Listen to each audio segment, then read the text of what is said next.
This conference will now be recorded.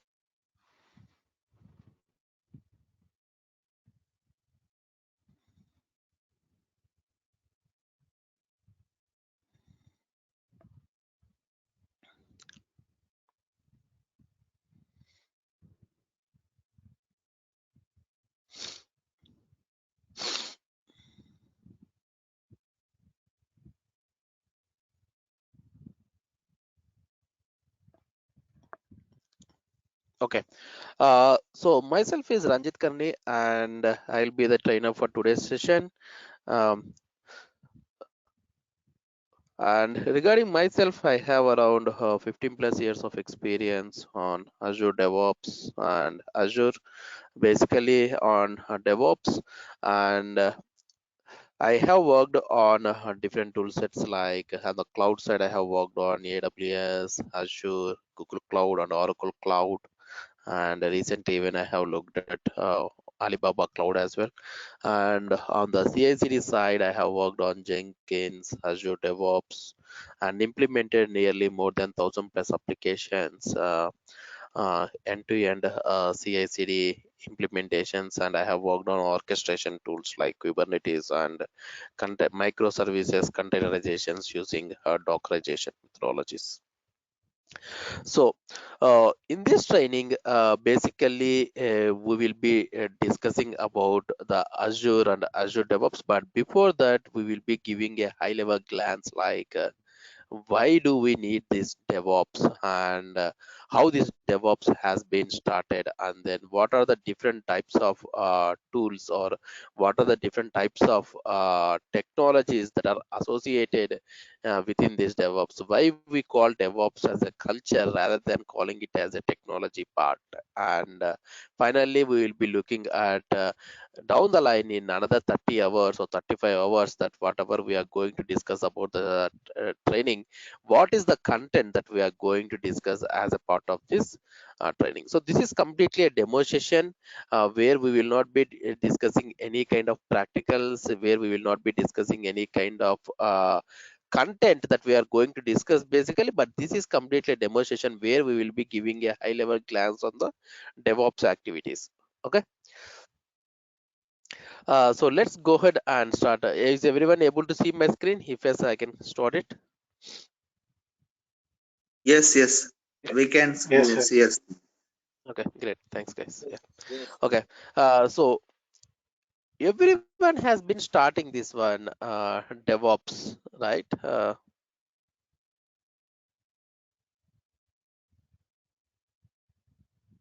Yeah. So there is a lot of buzzwords, right? So some people will say like, hey, we need to learn big data, hey, we need to learn DevOps. But most of the people, if you see, they are talking about DevOps. But so everyone knows that there is a concept called DevOps, but most of the people doesn't know how the DevOps has been evolved. Okay. And what is the tool set that we normally require to have a DevOps? Because everything whatever you say, people will say like, hey, we need a DevOps. But what is that you are going to do within a DevOps? What are the different types of technologies that are associated within a DevOps, and how this DevOps has been started is something that we are looking look. Okay. So before starting this DevOps, actually there used to be different uh, uh, uh, teams that used to be there. Like I can say like the person who writes the code is called as a developer. There is used to be a developer team.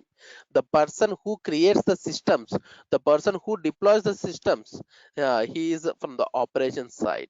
The person who sets up the networking, he is from a networking side. A person who creates packages for the applications, he is at the application packaging side. A person who performs the builds, he is at the build and release management side. A person who maintains the version control systems and everything, he is a software configuration management guy. So there are different teams associated, like developers, networking, operations, application packaging, build and release management, application repackaging, software configuration, SCM guys. So there are different teams that were associated. So what was happening, suppose developer wants to have a mission of Windows 10 mission with IIS installed on top of that one with couple of extra softwares to be available.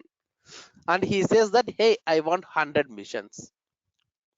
Now, whatever he says, the operations guys, maybe they might have understood wrongly, and instead of installing Windows 10, they might have installed Windows 7, let's assume.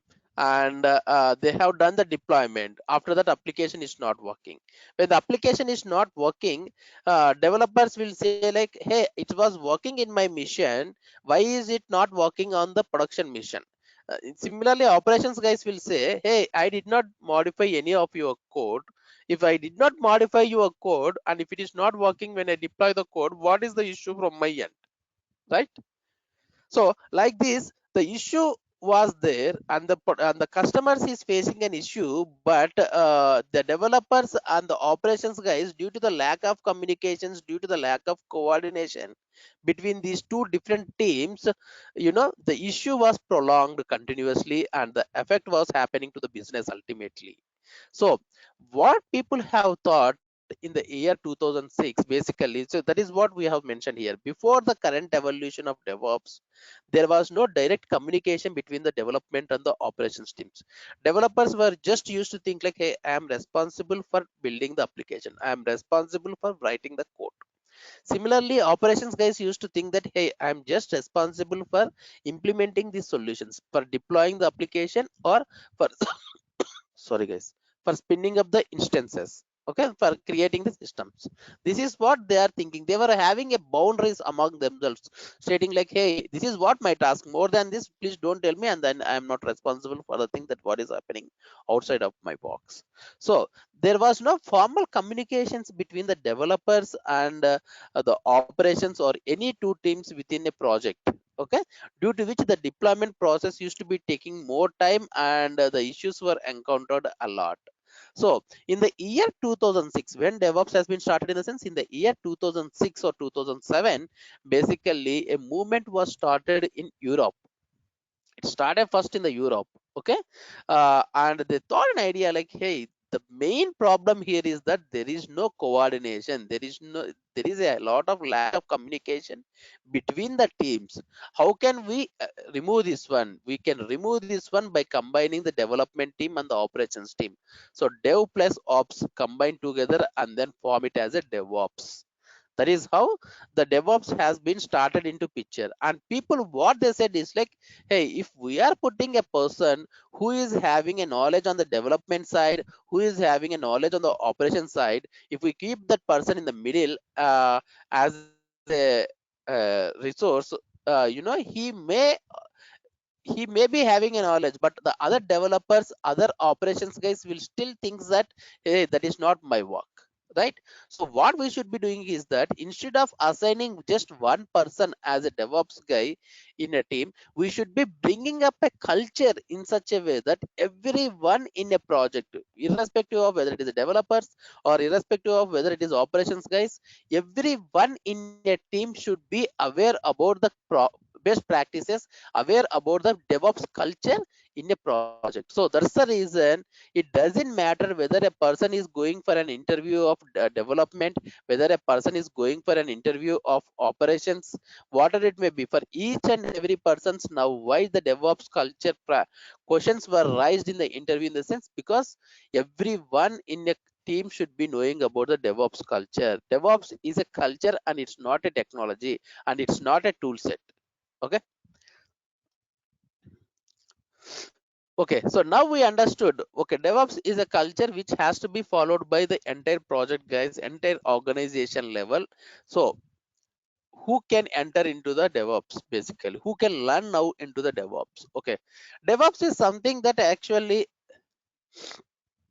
there is no formal track for becoming a DevOps engineer. Okay, you can suppose you are from a development background.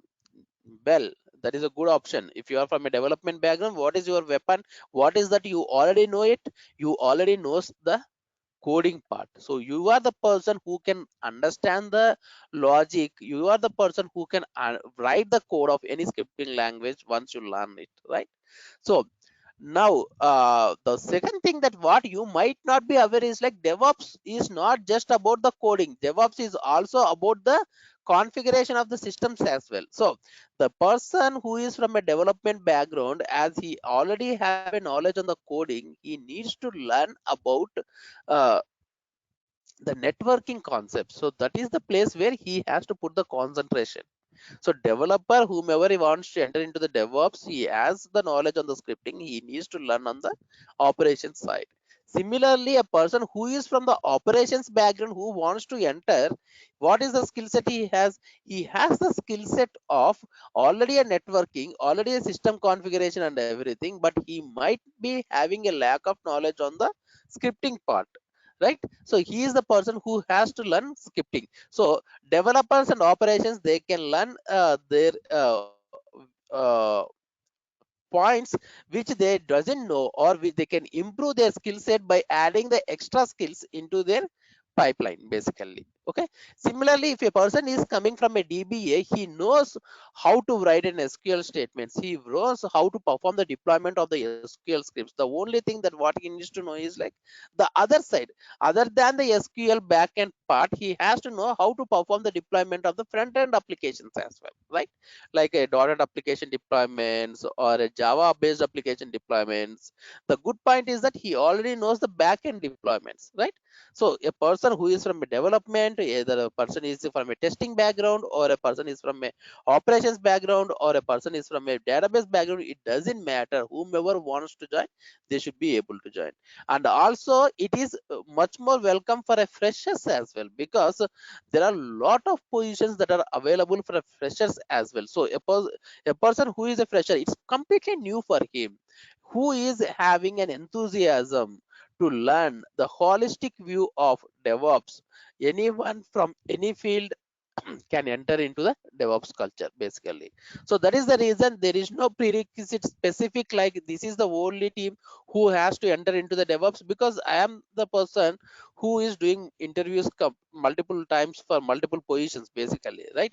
So at that point of time, I will be seeing a profiles, the guy who might have started his career as a developer, who has converted into a DevOps. Recently, yesterday itself, I have seen a profile who was initially into testing for 10 years, and then now she has converted to a DevOps since 2 or 3 years. So it doesn't matter actually in which technology for how many years you were already there. As long as you have a zeal, as long as you have an enthusiasm to learn the things, yes, this is the right position to take it up down the line. Okay. Okay, now let us try to understand actually. So we have been discussing, okay, DevOps, what is that you have to do in a DevOps in a project. I was saying like DevOps culture has to be adopted by each and every person. What is the DevOps culture means actually? What are the things that best practices? What are the culture?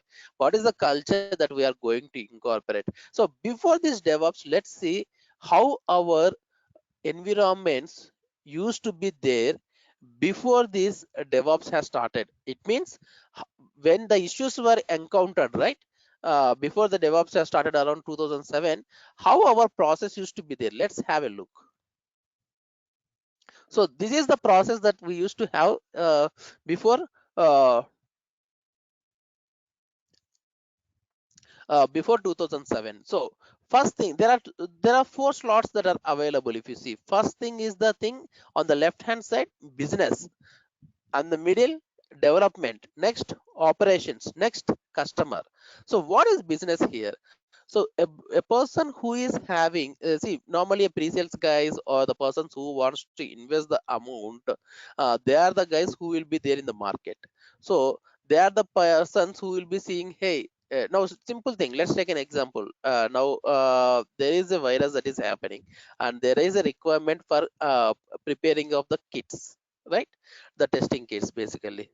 So uh, I have a requirement now. Okay, I have to prepare a testing kit now. Okay, this is what the idea is. Okay, now once I prepare the idea, once I sell it, what would be my returns of investment, and what is the procedure for preparing it? Okay, so this is what a business person has got an idea. But can a business person can implement this one? Can a business person can develop this one? No, he cannot develop.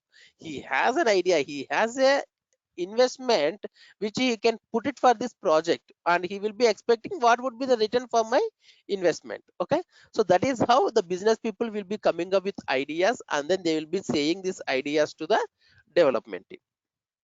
And the development team, whatever the idea that the business team guys have, these guys, once the business guys has given the idea, that's all, their part is done. They will be seeing the output only when the customers are using it. Like a customer, these guys will be using it. Okay, now development guys have whatever they have given, whatever the inputs that they have given by the business guys, development guys have understood, and according to their understanding, they have explained to their developers again, to multiple developers. The manager has given input to multiple developers.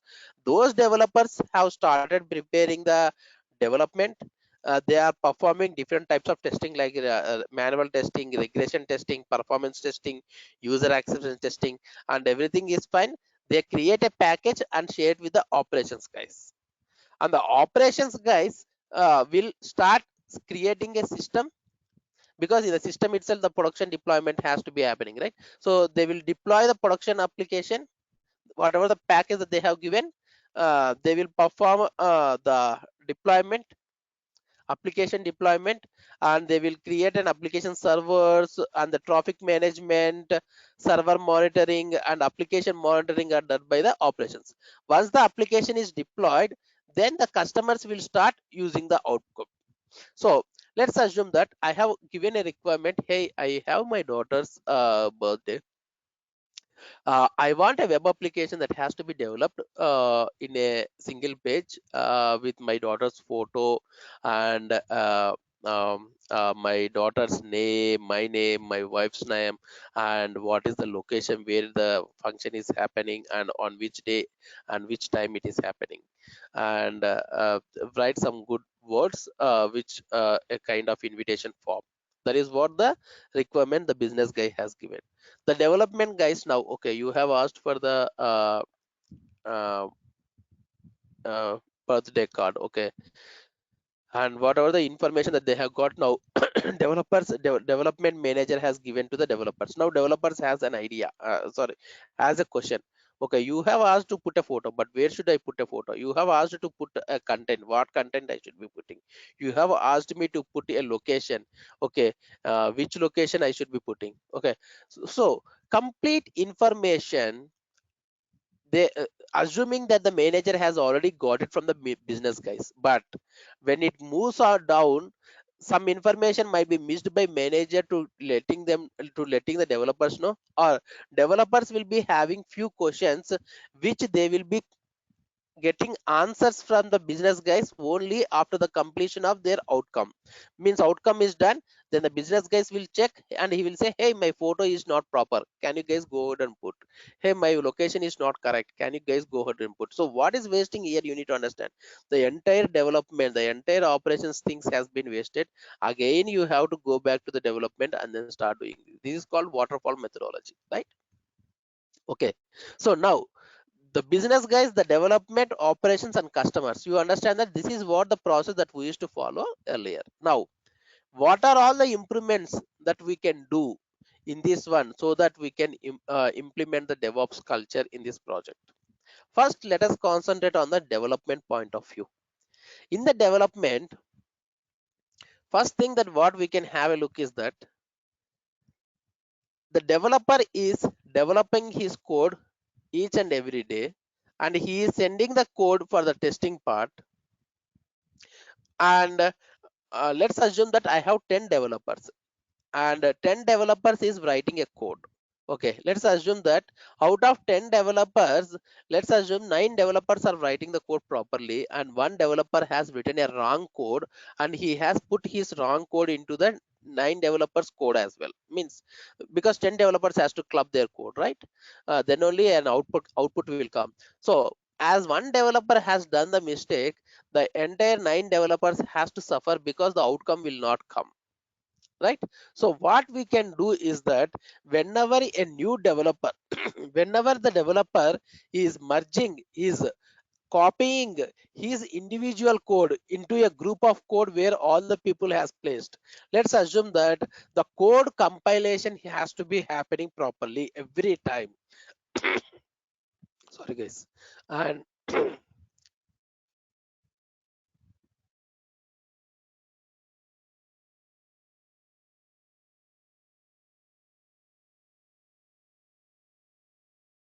so the code compilation has to be happening every time, okay?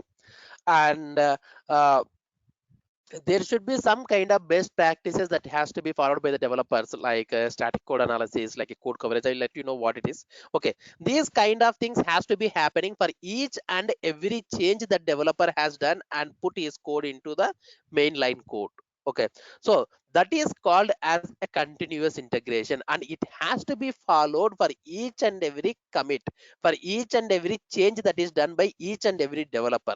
Means, can we put one resource for doing this one for each and every change that is happening by the developer? No, it's time waste, right? Why can't we do the automation of this one, which is called as a continuous integration? Okay, so let us implement a continuous integration in such a way, that an automation in such a way that whenever a developer has modified his code, immediately a trigger, an application has to be triggered.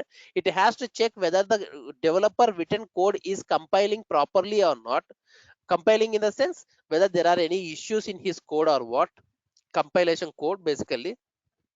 And whether he is having any kind of static code analysis issues or code coverage issues, whether it is reaching the threshold or not. So these kind of things has to be happening for each and every time. Okay, the second thing, you are performing testing, manual testing, regression testing, performance testing, all these different types of testings. Can't we automate these testings? Can't we automate these testings? And as soon as the developer has modified his code, anyhow I am compiling the code, anyhow I am running the static code analysis, why can't I run this automation testing as well, so that for each and every change the developer is doing, I'm able to test his code and then let him know immediately, like, hey, there is an issue in your code, can you go ahead and look into that code? So what is happening, we are able to give the feedback to the developer immediately rather than waiting till the release time, rather than waiting till the testing completion, right? So we have to do some kind of automations like automation continuous testing, we have to do some kind of automations like continuous integration, and we have to implement some kind of best practices like agile methodologies, right? So that is what we should be doing here. Continuous integration, test automation, scrum methodologies, so that the continuous feedback has been established in the developers. Okay, now good. So why the business guys has to give the requirement only once to the development, and after the completion of the entire 6 months project, once the business guys sees the output, they will feel bad, like, hey, I didn't ask this one. Why can't the business guys continuously for each and every day, maybe for 5 minutes or 10 minutes, right? Every day, if the developers can have a call with the business guys, and if there is any questions that the business guys are developers are having, they can ask the business guy directly, hey, this is the the requirement, what I understood, is that right or not? This is the question that I have, this is the impediment that I have, can you please answer for this one? Okay, so that the business guy, what he wants, he can let the developers know, and whatever the developers has understood, they can get the clarification from the business guys. And also whatever the developers has written the code, the output can be seen by the business guys for each week or 2 weeks, based on the sprint level, right? So if such kind of coordination has been there between the business guys and the development guys, they, as the business guy, someone has to represent on each and every day to speak with the development guys, who is called as a product owner. So product owner is the person from the business guy, from the business team, who will be coordinating with the developers every time. right? And the agile methodology has to be implemented over here. So for each and every 2 weeks, or let's assume for each and every 1 week, a release tag has to be prepared. Means, yeah, whatever the developers has written for the 2 weeks of time, let's create an output and show it to the business guys as a output, and let the business guys see what is the development that has been done for these 2 weeks and whether it is as per my expectation or not. If the expectation is not met, then how much time is left wasted? Just 2 weeks of time, that what has been done is wasted. It's not something that's 6 months of time, right? So a release version and a product owner and a agile methodology and a sprint methodology has to be followed between the business and the development guys, so that a continuous feedback will be established between these two guys, right? Agile jumpstart, product versioning, product owner. If you are following these things, then the continuous feedback will be established. Similarly, let's move on to the operation side, like what kind of automations, what kind of improvements that you can do, so that in the operation side, these are the things which we have to implement as a DevOps guy. Similarly, let's have a look at the right hand side as well. Okay, on the operation side, what is that you should be implementing to improve this process? Okay, now I have a requirement. Okay, now developers has given me a requirement. Hey, I want 100 missions. I want 100 missions. Out of that 100 missions, what I should be installing? I should be installing Windows 10 OS. I should be installing the IIS on each and every mission. I should be creating couple of folders in the missions. Uh, okay, so can you create these 100 missions with the same configuration like this? Now, someone, he has to sit in front of 100 missions, log into each and every mission, and then install the operating system and do like that 100 missions. We are 100% not sure that whether this person who has installed all the things has installed everything as per the developer's requirement or missed in any one of the mission. How can you trace out whether he has done completely correctly or not? Again, you have to put one tester behind him to go and check each and every mission. Are you 100% sure? Again, the testers might have tested properly of 100 missions, may or may not be, right? So what is the thing that we can do? Can't we create a virtual mission automatically? Yes, we should be able to do now. We can create a mission automatically with a single click, virtual mission. Okay, and can't we install an IIS or an operating system automatically? Yes, we should be able to install any software automatically in any system. Okay, and can't you set up these configurations like creation of folders, setting up properties, and all those things? Yes, we should be able to do auto configuration setup as well. So you should be able to auto provisioning, you should be able to auto configuration, you should be able to set up auto monitoring. Monitoring also, no need to sit in front of a graphs and see, hey, there is a spike that is happening. Okay, let me give a call to the other person. No, let's put an automated way in such a way that if the CPU size is more than if your CPU traffic load is more than 70 percentage of thing, okay, send an alert to our mobile stating like, hey, 70% is reached. If a if a CPU if a memory is going more than 50 percentage or something like that, then let's send out an email. So like that, you can set up a configuration, you can set up a monitoring stuff, a server specific monitoring or an application specific monitoring. Okay, you should be able to set up and no need to sit in front of those spikes like the way that we used to sit in front of the spikes in the earlier times. Okay, so all these things we should be able to do the monitoring, which is called as an ops modernization.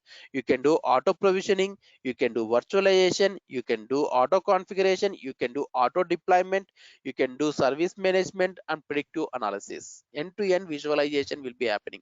Why end-to-end visualization here we are talking? In the sense, now even the business guys can come to know if an automated way has been done. Why? Because suppose developers has said, hey, I want 100 missions. Now operations guys will just click one button.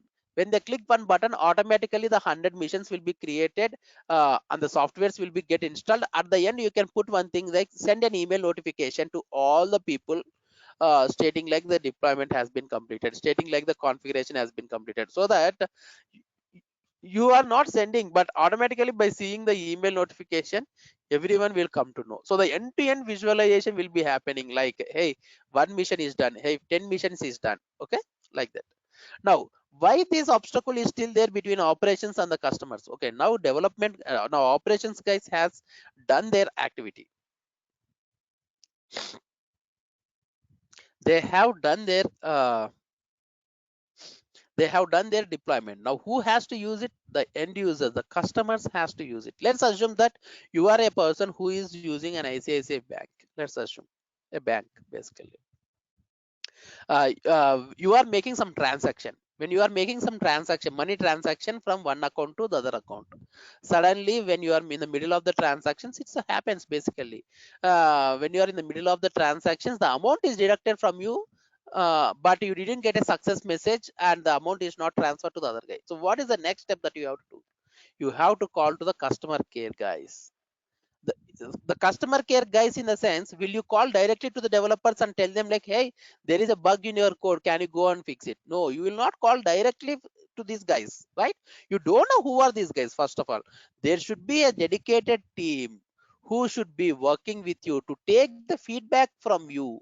A feedback analysis has to be done from the customer's point of view. So there should be a customer care. Who will be the customer care guys?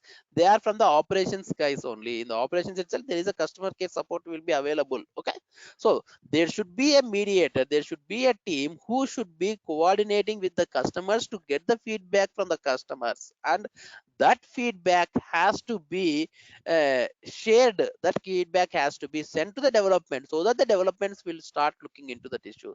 That's the reason whenever you raise any request, any issue or something like that, people will normally say we'll get back to you in 24 hours, because they have to get back to development, they have to coordinate and then come back to you once again, right? So like that, there should be a dedicated team who should be establishing like auto monitoring, feedback analytics, auto usage monitoring, so that the customers, instead of struggling themselves, they can share the feedback to the operations and get the resolutions from those guys easily. This is called as a lean ops. Okay, now you understood on the left hand side, you are able to implement the continuous feedback. You have understood on the right hand side where you are able to implement the feedback, right? Now still there is a thick line that is there between development and operations. So you have done a lot of automations. Now you have spinned up instances automatically, you have set up the configurations automatically, you have installed the softwares automatically, you have performed the deployment automatically, you have run the testing also automatically, and you have did the compilation of the code also as a part of continuous integration automatically. You are following the best practices like Agile, Jumpstart and everything, and you are following, you have a product owner, you are making a product versioning, everything you are doing, including the server monitoring and application monitoring using an automation way. Now what is that left out still, due to which the development and operations guys are going? The operations guys and development guys, anyone in the project has to follow some rules when they are implementing these automations, and thus rules are defined in the ITIL process. ITIL is one certification, that is the place where all these rules has been defined. That is how the developers and the operations guys are coordinated. The dev plus operations are joining together and forming it as a DevOps. So ultimately these are the things which we should be automating in order to implement the DevOps. So in the DevOps, few people will be saying like, hey, I want to go and learn Azure DevOps. Hey, I want to go and learn Jenkins. Another guy will say, hey, I want to learn Docker. So different tools are available for different automations of these things. So it depends on a person which tool he wants to learn. Okay, any questions still here? Later I will be moving to the tool sets and everything. Any questions here guys? Now it's your time to speak.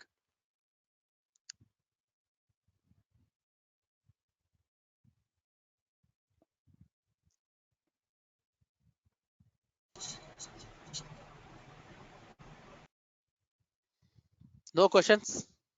Silent?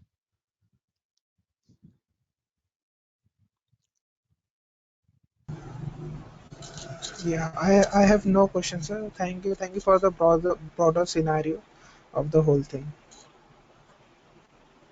Okay, if there is no questions, let me move on to the next one.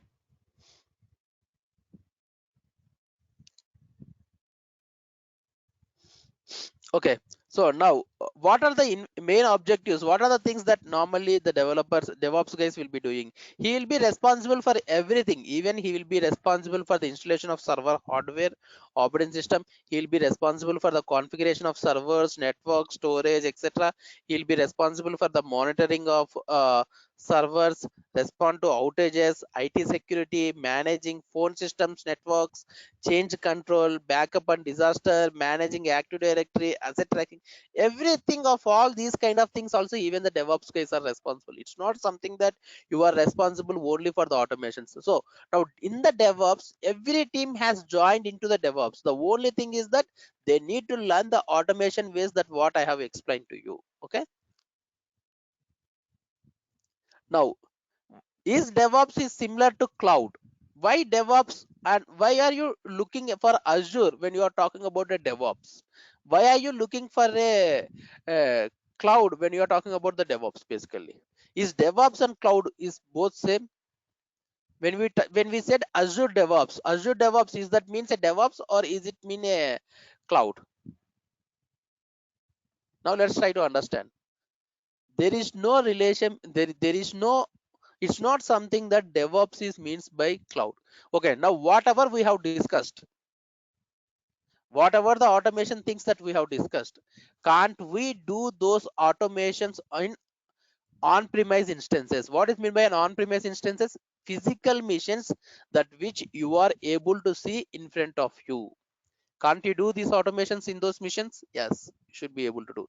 In a similar way, the missions that are available remotely, which is called as a cloud, basically the remotely available missions which you are not able to see, which you are able to access those missions through the internet, is nothing but called as a cloud computing. Okay, cloud is nothing but an internet basically, and in the remote missions which are available, which you are accessing over the internet, is called as a cloud computing. Okay, now can't you implement this DevOps on the remote missions as well by connecting to those missions remotely through the internet? Yes, you should be able to implement. So DevOps is something that whatever the automations which I have explained, those automations you should be able to do on on-premise instances. On-premise in the sense, the physical missions which you are able to see, and also you can implement those automations on the cloud as well. So on cloud you can do the things manually, but no one expects you to do the manual stuff.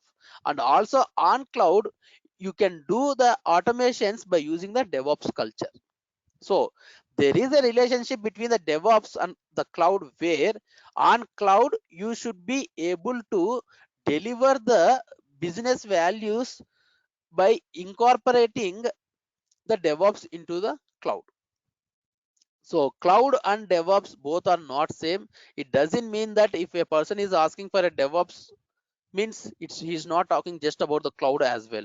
So we should be calling it as cloud and DevOps. If you are knowing about the subject of DevOps thing, and as well as if you know the subject of cloud, then you should be talking like, hey, I know the concepts of cloud and DevOps. Cloud is what? Cloud tools are like Azure. You have Azure, which is given by Microsoft. You have an AWS, which is given by Amazon. You have an Oracle Cloud, which is provided by Oracle. You have Alibaba. Okay, you have Google Cloud. There are a lot of tools like that. There are a lot of vendors who are providing their public clouds to us. Okay, in a similar way, in the DevOps, now we are talking about continuous integration. When we are talking about so let's have a look at this tool set so that you will understand. You are not really required to learn all these tool sets. In each and every area, it is sufficient for you to learn at least one tool set. Like in Azure, in cloud, you don't need to become an expert of Azure, AWS, Google Cloud, Oracle Cloud, etc. You can take one cloud which is there in the market, like Azure or AWS or some XYZ things, and you can become an expert on that one. That should be sufficient. Okay. Okay. Now let's have a look at the DevOps toolset. In the operating systems also, you have multiple operating systems. You have a Linux where it could be a RHEL, it could be a CentOS, it could be an Ubuntu, it could be a Debian, it could be a Unix Solaris, or it could be a Windows operating system, or it could be a Mac operating system. There are a lot of operating systems. Similarly, if you are going for the build systems, if you are compiling the code, you will be using the code compilation using MS Build. You will be compiling the code using Ant, Nant, Maven, Gradle. There are a lot of build systems that are available. If you are looking at a monitoring side, you have New Relic, you have Sitescope, right? If you are looking at an infrastructure as a service, basically, no. If you are looking at virtualization, you have VirtualBox and VMware. Similarly, configuration management, you have the tools like Ansible, Chef, Puppet, SaltStack, Terraform.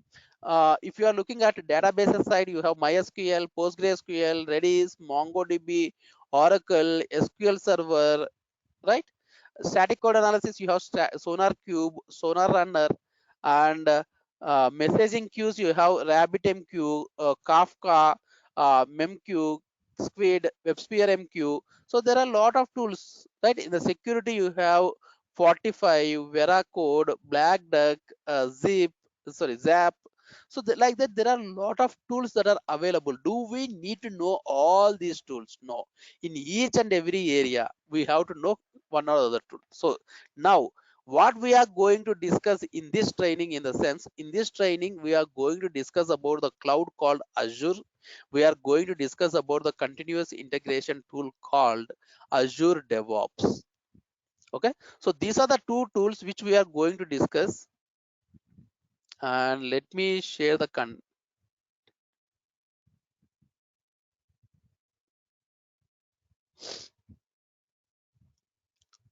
so these are the things which we are going to discuss. Basically, Azure plus Azure DevOps base. Azure DevOps is a CI/CD tool. Azure is a cloud. So there is no relation between those two things, but the only thing is that Azure and Azure DevOps both are given by the provided by the Microsoft. Okay, so first we are going to discuss about the what is meant by a cloud computing, which is completely theoretical part, and then we'll be getting started with the Microsoft Azure, where we will be showing you like how to create an account, what is the UI part of the Azure. So that is also a theory part. From here onwards, the practical plus theory part comes into picture, where we will be discussing about Azure virtual networking, where we will be discussing about how to create a virtual network, what is meant by a public subnet, what is meant by a private subnet, what is meant by a NIC, what is meant by a network security group, what is meant by a route table, and then how will you create a different types of networkings, like different types of hybrid connections like point to site connectivity, site to site connectivity. How can you create, how can you connect your on-premise. This conference will now be recorded.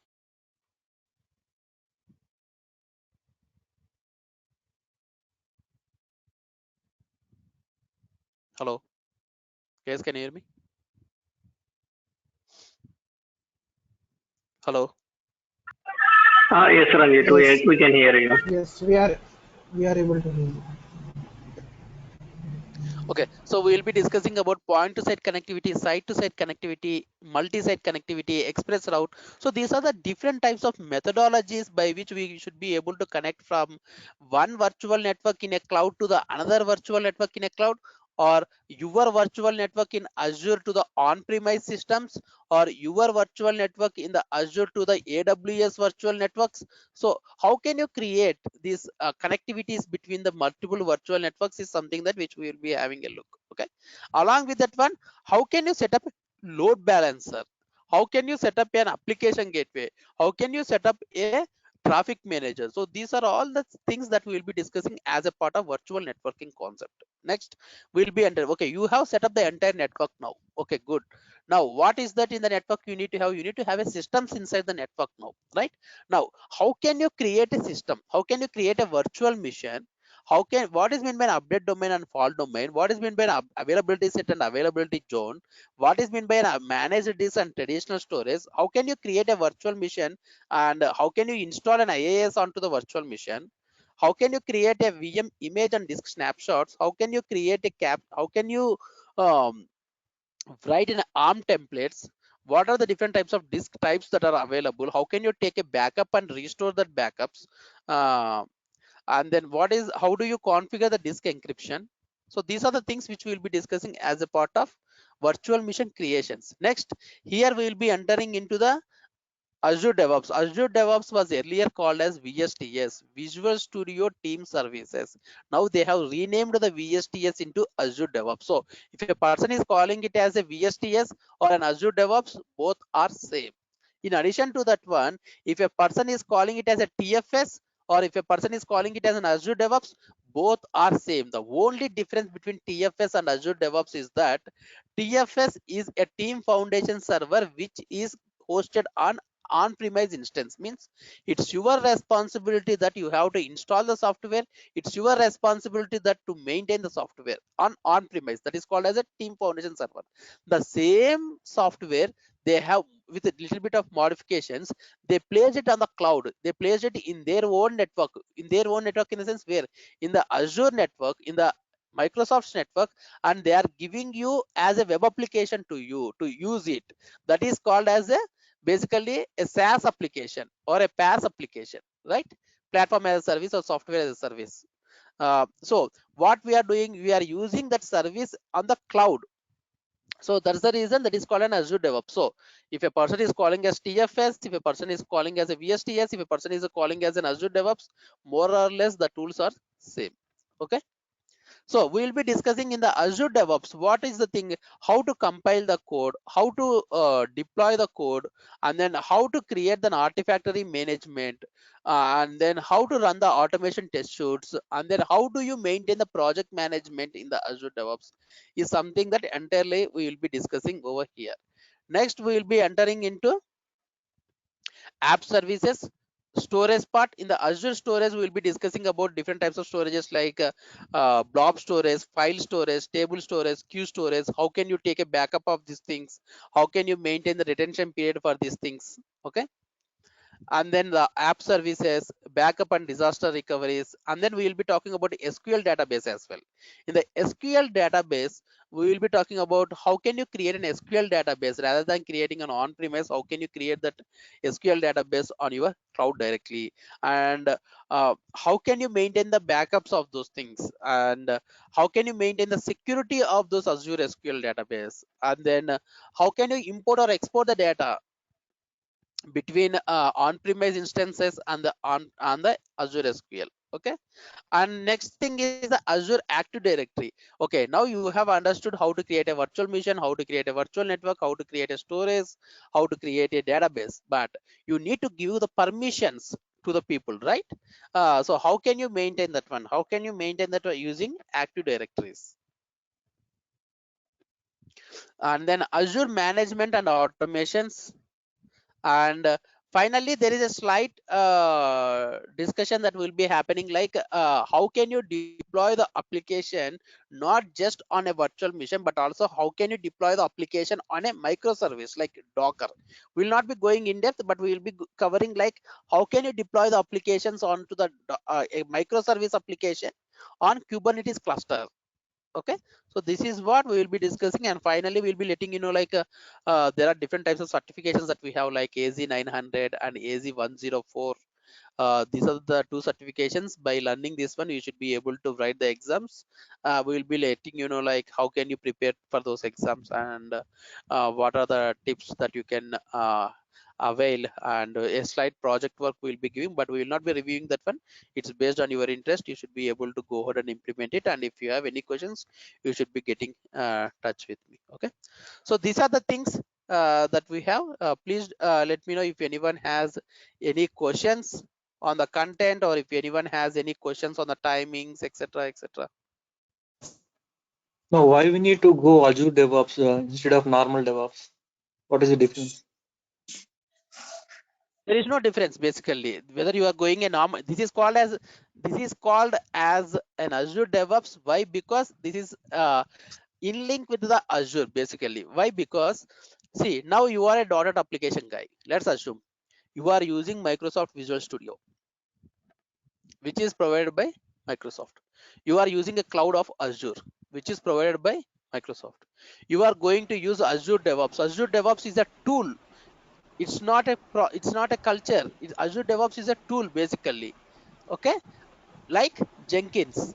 Okay, Azure DevOps is a tool. So this is also Azure DevOps is also provided by the Microsoft. My Artifactory is provided by the Microsoft. So what it is here is like, if you are a .NET guy and if you want to go for a DevOps culture, then definitely he will be going ahead with the Microsoft provided toolset itself. Why? Because he'll be all the tool sets, all the APIs and everything are tightly coupled. So what it is like, you can leverage the functionalities pretty easily, right? Azure functionality can be easily leveraged in the Azure DevOps. Azure DevOps functionalities can be easily leveraged in the Artifactories, right? So that's the reason people will normally choose a .NET application. Basically, will normally choose an Azure oriented, a Microsoft oriented tool sets completely. So only .NET and Microsoft tools only they can No, go it's with not Azure. like that. That's the reason. That's the reason now Microsoft is not just providing a Windows servers in the Azure. That's the reason Microsoft is providing even the Linux servers for you. Microsoft is even allowing you to deploy the Java applications. It's even allowing you to deploy the Python applications. Okay. So it's even allowing you to deploy the PHP applications, Okay. Node.js application.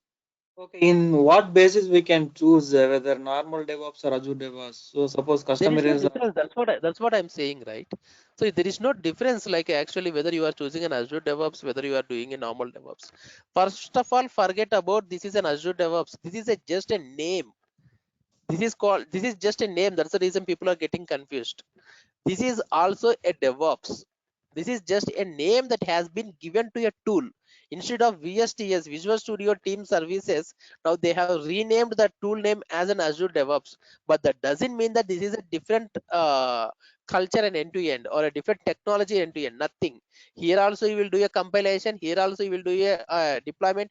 Here also you will do a static code analysis, code coverage, everything. You will be doing what you are doing on Jenkins. See, now I'll tell you that simple tools. There are maybe may or may not be you know about the tools that are available in the continuous integration. Let me tell you the tools. You have Jenkins, you have Azure DevOps, you have Travis CI, you have TeamCity, you have Bamboo. Okay, you have Cruise Control. Like this, there are ample tools that are available in the market. So does it mean that this doesn't belongs to a DevOps? No, everything belongs to a DevOps. But that's the reason I said in the beginning itself, you no need to get confused. You no need to learn Jenkins, you no need to learn Azure DevOps, you no need to learn Travis, you no need to learn TeamCity, you no need to learn Bamboo, you don't need to learn Cruise Control. There might be ample tools, but that doesn't mean that you no need to learn all the tools. Be specific to one tool and be an expert in one tool. okay. So are you covering infrastructure deployment in this Azure pipelines? Yeah, that's what these are all the infrastructure deployments only, right? So Azure infrastructure, like virtual machine, virtual network, storage, database, that entire is a infrastructure related Azure infrastructure. That's the reason. Now, 103 is gone now. It's actually supposed to go in the March month itself, and 104 is already started. Due to this lockdown period, they have extended the 103 to 103 for a few more days, like May month, I think. But slowly it is going to close, and it is going to be 104. You can check it out in the internet. Ranjit, So one Yeah. question from my side. Sorry, who is this?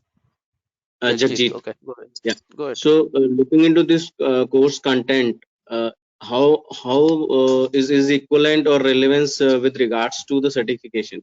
After taking this course, can we appear for the certification exam? This is a combination of AZ 900, AZ 900, AZ 104, and AZ 400. Okay. AZ 400 talks about, it's an expert level, it's too depth, but we will not cover that much too depth in the AZ 400. AZ 400 is very vast subject. That itself is a separate subject. This training will be suitable for AZ 900 and AZ 104, which was earlier called as AZ 103. AZ 900 and AZ 104. Now Varun has kept there, right, in the chat. He kept AZ 103. That is One more that is thing, now. Go ahead.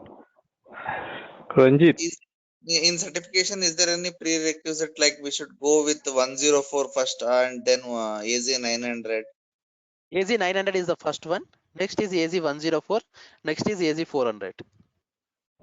Okay, so first we should take AZ 900, then only we will be eligible AZ for taking 900 is very basic. AZ 900 is a fundamental. AZ 103 is an administrator. AZ 400 is an expert. Okay, okay. So we can take Ran- AZ 900 first. Sorry, AZ 400. No, AZ 400 is an highest. AZ400 is Then Azure DevOps one. for It's a this, in-depth. You need to know in-depth of DevOps, Azure DevOps. Yes, AZ900 yes, is a yes. basic one. Ranjit, Yes. this is Orko here. AZ 900 is suitable for managers basically who doesn't have a technical knowledge, but they want something has to be spoken by the managers as well, right, in the meeting. So AZ 900 is suitable for such kind of people who wants to know at least the terminologies, who wants to know at least the building concepts and all those things. AZ 400 is AZ 104 is something that who should have 100% hands-on experience like infrastructure automation and all those things. And AZ 400 is a full in-depth guy. He is an expert now.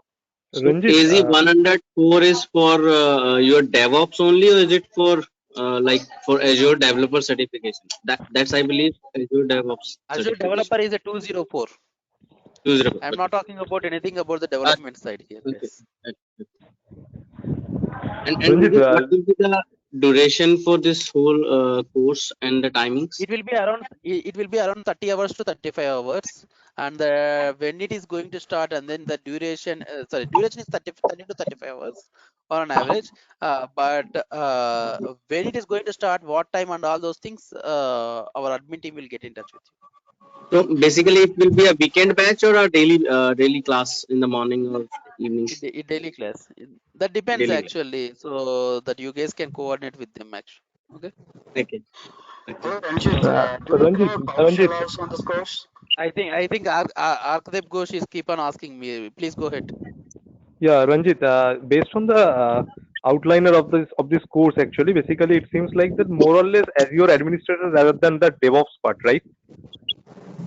No, it's not like that. The DevOps is an Azure DevOps which we are covering it up, right? Yeah, but actually the detailing actually you are talking about, it's more or less the Azure as an administrator, right? No, it's a combination of both. It's a combination of Okay. both. Okay. It's a combination of Yeah, infrastructure but plus the it's a but the combination of DevOps. yeah, Yeah. but the That's the reason. 70% is like a infrastructure only. Ranjit, No, it's not that, right? And See what you will be doing. See. Go and ahead. also are we going to cover the PowerShell as well? Because I think I have seen in the PowerShell earlier when Yes. they have shared the outliner. Yeah, we cover the PowerShell as well. Okay. One scripting language What that is PowerShell. going to cover in Azure DevOps, Ranjit? Sorry. What are the topics that we are exactly going to be cover under Azure DevOps part, apart from this VMs, So networking, and all those things? we'll be covering about the version control system, that is Azure Git basically, VSTS Git, that is Git, you know, right? There again in the version control system there are a lot of tools, guys, like SVN, Git, No. DFS, VSTS Git. Not asking about the other DevOps tools. We have Azure DevOps, right? Separate Azure DevOps, so like Azure pipelines, I'm Azure about to- dashboard. So that's what we are Guys, going to cover. please allow me to speak. Okay, let me cover it up. Okay, in the Azure DevOps you have a repository. Okay, that is what I'm about to talk. Okay, so we will be going to talk about the repository, that is VSTS Git, and then we are going to talk about the pipelines, that is how to compile the code, and then we are going to talk about the deployment part in the releases, basically how to deploy the code into Azure pipelines, how to deploy the code into a Kubernetes cluster. Guys, please go on mute. Anyone is not. And we will be discussing about how to store these artifacts in an artifactory. Okay, so we will be talking about all these things basically, and we also talk about the project dashboards.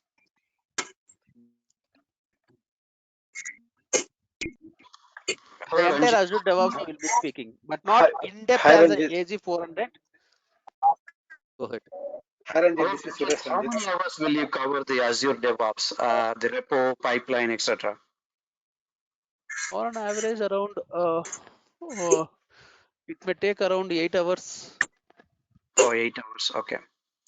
And you will show us both CIs and CD pipeline completely from start to end. I will give a lot of homework, guys. Basically, it's not possible to show the entire, because I can show you one .NET application deployment, but I cannot show you how to do the deployment of a Java application, or I cannot show you how to deploy the Node.js application. But I can give you the tutorials where you can see the structure, where you can see the steps, and then do it by yourself. We'll give such kind of leverage to you guys. Okay. And when deploying the .NET application, do you cover web.config transformation also? See, web.config transformation is one of the part Okay. in the CI/CD pipeline. Okay. And changing the connection string, encrypting the password, do you cover all those things? That is Azure Key Vault. We'll be using Azure Key Vault for that one. Okay. Do you cover in this course or?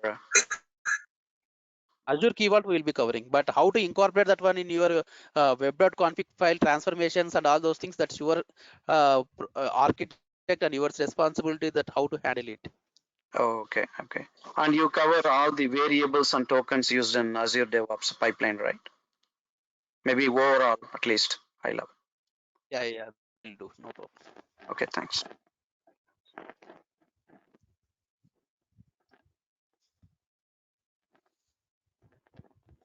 Hello, Any other Ranjit. question? Ranjit. Yeah, Vin. So earlier we'll use when we are using TFS, we use for a .dl builds, we'll use build definition, release definition, and we use some open resource for artifact repositories. So coming to the Azure DevOps part, how we are going to be implement, and what are the tools that we are going to be discuss Now we have an under Artifactory, this? right? In Azure Okay. DevOps itself, we have a concept called Artifactory. We'll use that one. Okay. Okay. So it will directly deploy the artifacts into that artifacts, or we need to configure that when we are creating the builds. No, we need to configure it.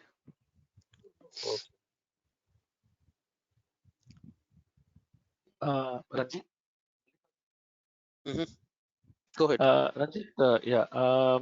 By going through this course, Your voice is breaking. is it okay now? Hello. Yeah. Go ahead. Yeah. So there are so many tools. Sorry, your voice is breaking. Can you please type it? Yeah. I'll type it. Varun, we will not be providing any certificate. By the way, we don't do any such kind of things.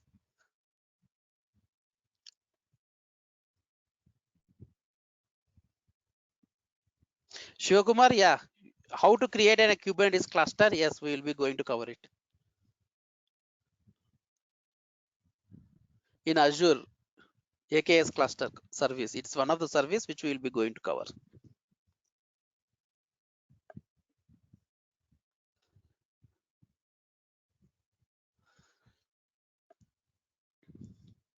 Any other questions, guys? If not, I think we are good to close. Last one question, if anyone have any questions. So Ranjit, who will inform us regarding the timeline, the course duration, and the That's what fee structure? in the chat, actually they have asked you to provide your email ID and and phone number.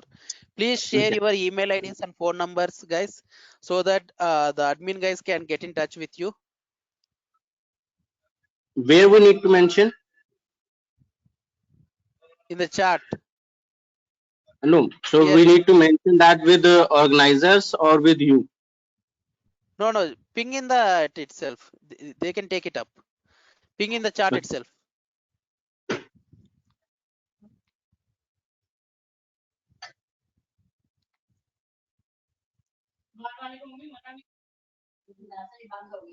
Your email ID plus your phone number, guys.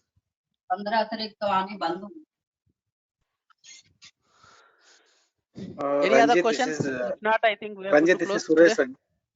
Ranjit, this Yeah, is Suresh. Suresh. Go ahead. Ranjit, have you covered ARM templates as well?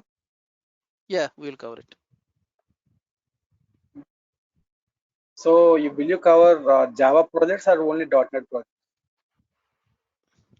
I'll give the homework for the Java, but we'll give the steps. Okay. For Node.js, for Java, PHP, and all those things, I'll give some homework to you. Okay. Any other questions?